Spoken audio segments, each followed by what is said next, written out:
nous intéressons dans ce podcast à la naissance d'un nouveau type d'État apparu après la Première Guerre mondiale, durant l'entre-deux-guerres. C'est ce qu'on appelle l'État totalitaire. Il va s'agir d'étudier les circonstances de sa mise en place et surtout de pointer clairement les caractéristiques de l'État totalitaire, et nous prendrons pour cela l'exemple de la Russie soviétique, de l'URSS. Alors il faut tout d'abord comprendre les circonstances de la mise en place. Avant la Première Guerre mondiale, la Russie est gouvernée par un tsar, Nicolas II Romanov, qui gouverne en souverain absolu. Problème en 1917, en pleine Première Guerre mondiale, comme les autres États, la Russie est en difficulté. Le mécontentement monte parmi les populations qui sont confrontées à la pénurie, et le mécontentement monte aussi sur les lignes de front avec toute une série de mutineries. Donc, deux révolutions s'enchaînent en 1917. La première révolution, c'est celle de février 1917, qui pousse le tsar Nicolas II à abdiquer. Un gouvernement provisoire est mis en place et dirigé par un dénommé Kerensky. Ce gouvernement provisoire ne dure pas, et en octobre 1917 se produit une seconde révolution. Cette seconde révolution est menée par un parti d'opposition dont les principaux dirigeants étaient partis en exil avant la Première Guerre mondiale, et ces opposants sont revenus au lendemain de la révolution de février 1917. Le parti bolchevique prend donc le pouvoir, ce parti bolchevique qui est sous la direction d'un dénommé Lénine, Lénine qui est tout simplement le diminutif ou le surnom de Vladimir Ilitch Ulyanov. Alors, que souhaitent ces bolcheviks qui arrivent au pouvoir au mois d'octobre 1917 ? Eh bien, ces bolcheviks, que l'on pourrait appeler les communistes, veulent instaurer un nouveau système social. Ils s'inspirent pour cela du manifeste du Parti communiste, rédigé et publié à Londres en 1848 par Karl Marx et Friedrich Engels. Selon la lecture de Karl Marx, deux classes s'opposent à l'intérieur de la société. Il y a d'un côté ceux qui possèdent la bourgeoisie, les patrons, les banquiers, et puis de l'autre côté, le prolétariat, constitué des ouvriers, des agriculteurs. Et ces deux classes sont des classes qui sont véritablement opposées, qui sont en concurrence et en affrontement constant.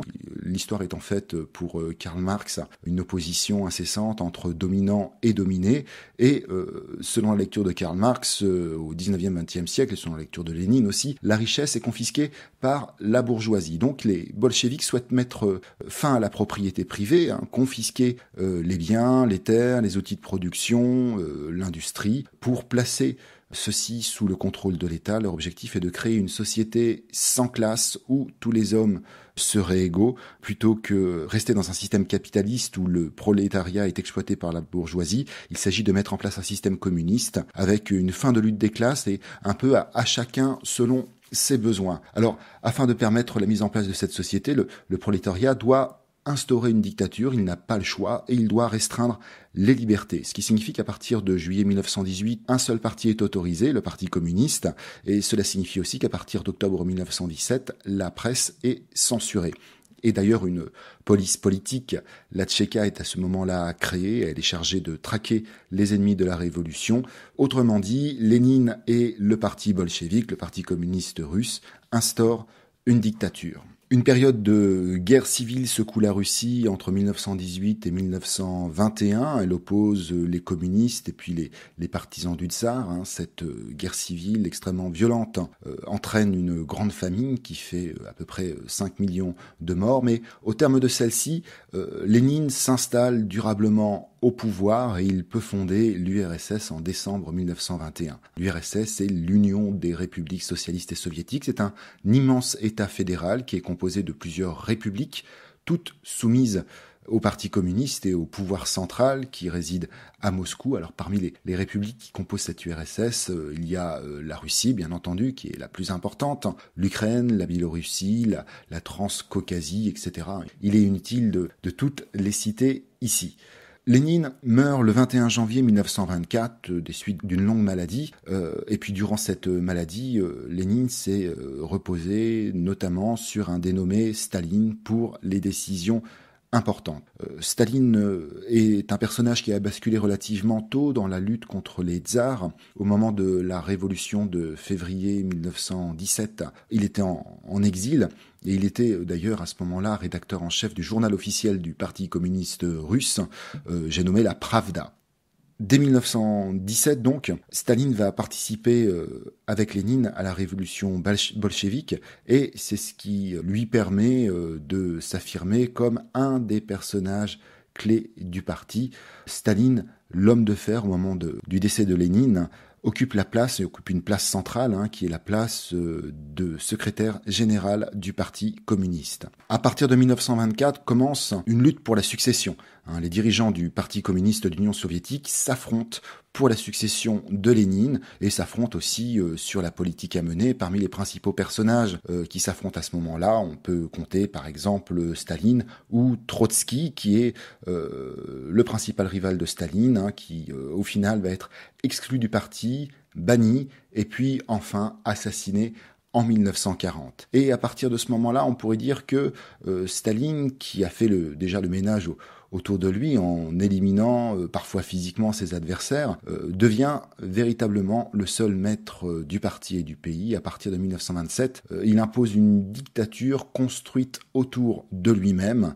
Le Parti communiste va être soumis régulièrement à des purges sanglantes, lors desquelles le dictateur va éliminer rivaux, opposants. Le point culminant de ces purges sanglantes, c'est les grands procès de Moscou, qui ont lieu de 1936 à 1938. C'est la période véritablement durant laquelle culmine l'élimination de toute opposition au pouvoir stalinien. L'assassinat de Kirov, qui est un proche de Staline, sert de prétexte à l'organisation de ces grands procès de Moscou, et des compagnons de Lénine, des héros de la guerre civile, des chefs de l'armée rouge, des diplomates sont exécutés, et à l'issue de 4 procès très très médiatiques, 48 des 53 accusés sont exécutés, parfois sur des chefs d'accusation qui sont montés de toutes pièces. Donc Staline fait le vide autour de lui et à partir de 1929, il décide de moderniser l'économie et de se lancer et de lancer l'URSS dans la construction d'un État communiste. Autrement dit, les différents secteurs de l'économie sont collectivisés, ils sont mis en commun, ils sont désormais gérés par l'État. Son objectif, c'est d'instaurer une société idéale, sans riches ni pauvres, où chacun aurait véritablement les mêmes chances à la naissance, avec un accès à la santé, avec un accès à l'éducation pour tous. Staline souhaite moderniser la Russie à marche forcée si nécessaire, et d'ailleurs il lance de gigantesques chantiers avec la construction de barrages, de centrales hydroélectriques et de gratte-ciel. Écoutons les chœurs de l'armée rouge. Cet enregistrement est extrait d'archives inédites. Il s'agit de l'hymne national de la Russie.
À partir d'octobre 1917, le parti bolchevique dirigé par Lénine est au pouvoir. Il a instauré une dictature contrôlée de façon centrale par le Parti communiste de Moscou. À la mort de Lénine, Staline a pris sa succession, il a fait le ménage autour de lui et il entame véritablement la mise en place d'un État communiste avec une volonté qui est celle de moderniser l'URSS et de la hisser parmi les principales puissances du monde. Voyons voir un peu comment se déroule la mise en commun, la collectivisation. Tout d'abord dans l'agriculture. Dans l'agriculture, les paysans sont contraints de renoncer à la propriété privée de leurs terres et puis de les regrouper dans des exploitations collectives que l'on appelle les kolkhozes.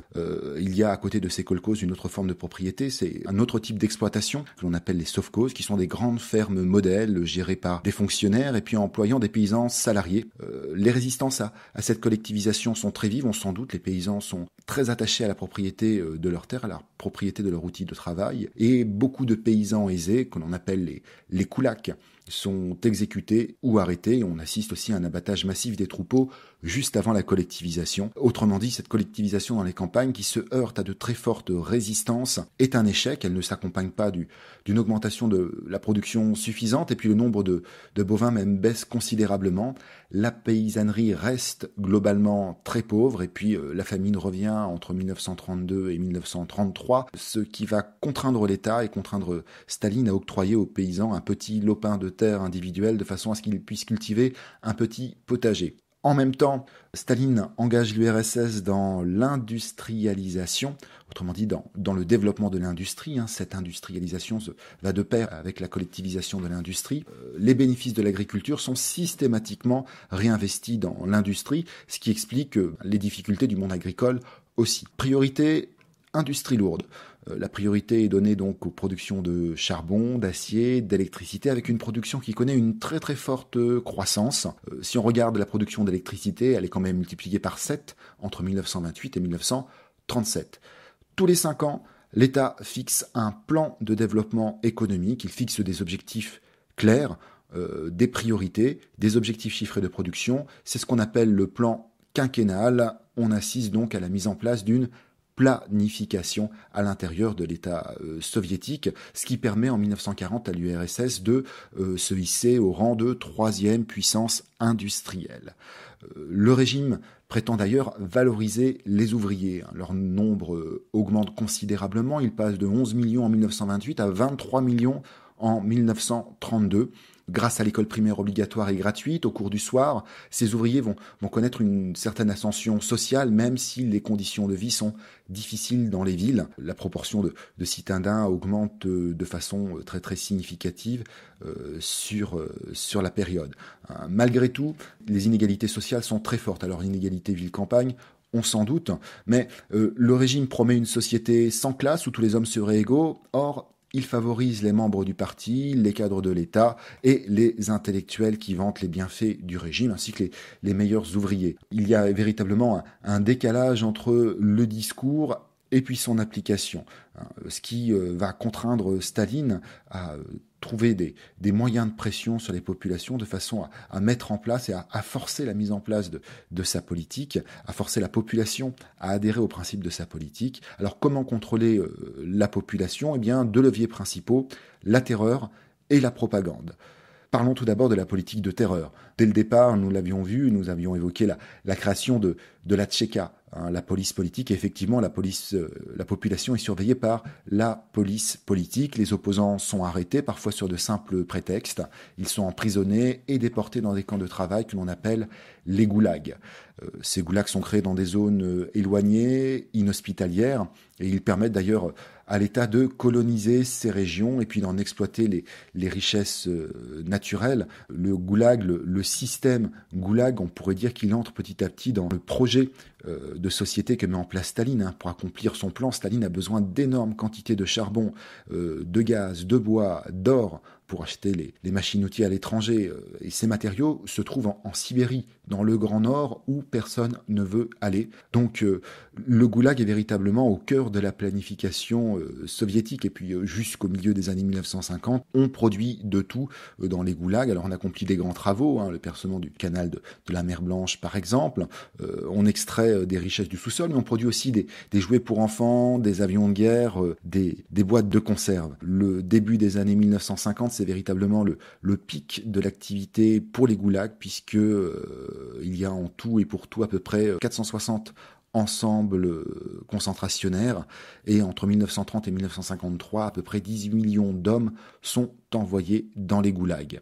Si au départ, les goulags sont des instruments de répression politique où on punit, on isole et parfois on fusille les contre-révolutionnaires, Staline leur assigne aussi un autre objectif, il s'agit de transformer ces camps en d'inépuisables réserves de main-d'œuvre forcée. Ils vont participer au plan global qui est celui de Staline, et c'est d'ailleurs pour cela que la grande masse des populations des goulags est constituée de personnes qui, pour leur immense majorité, n'avaient rien à se reprocher.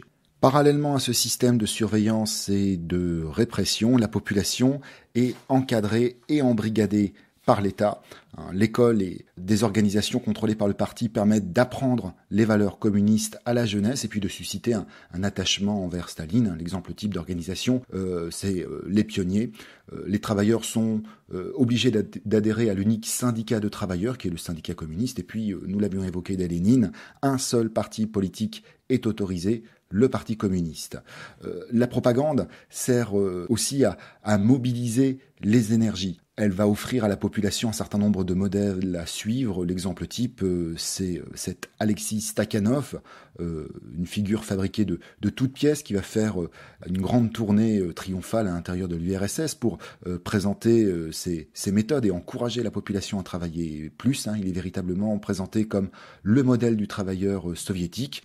C'est une espèce de héros fabriqué de toutes pièces.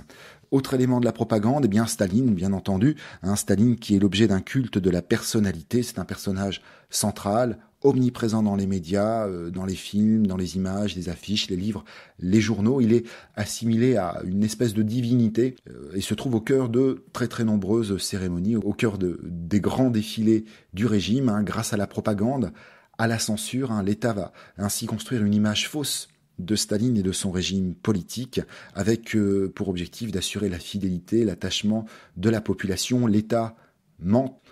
Il vante la grandeur de Staline, la grandeur des réalisations de son régime qui, pour la plupart, sont des réalisations inachevées ou inutiles. Si l'on prend par exemple le canal de la mer Blanche. Et nous voyons ici émerger petit à petit tout ce qui constitue les caractéristiques de l'État totalitaire. Nous venons de le voir, l'État totalitaire est un État dans lequel le pouvoir est confisqué. Un chef unique concentre tous les pouvoirs, un seul parti est autorisé en URSS, Joseph Staline et le Parti communiste. Deuxième élément, la population est embrigadée. La propagande est utilisée comme des leviers et un culte de la personnalité est mis en place autour des grandes figures du régime. Troisième élément, la surveillance de la population avec l'instauration d'un climat de terreur. Des ennemis sont désignés, pourchassés par la police. Ici, ce sont les opposants. Ils sont emprisonnés et éliminés. C'est le système du goulag. Et enfin, quatrième élément, il y a bien entendu le contrôle de l'économie. L'État définit la politique économique et assure son contrôle sur l'appareil de production. En URSS, cela se traduit par la collectivisation dans l'industrie et dans les campagnes, par la mise en place de la planification. Donc voilà les 4 piliers de notre État totalitaire. La vocation de l'État totalitaire, c'est bien entendu de tout contrôler, de contrôler la vie économique, la vie sociale, la vie politique des populations afin d'instaurer un nouveau type de société. L'État totalitaire tente d'obtenir l'adhésion de tous, de gré ou de force. Voilà donc pour les éléments à retenir. Sur ce, je vous donne rendez-vous sur www.memohistoire.fr où vous trouverez beaucoup de contenus complémentaires.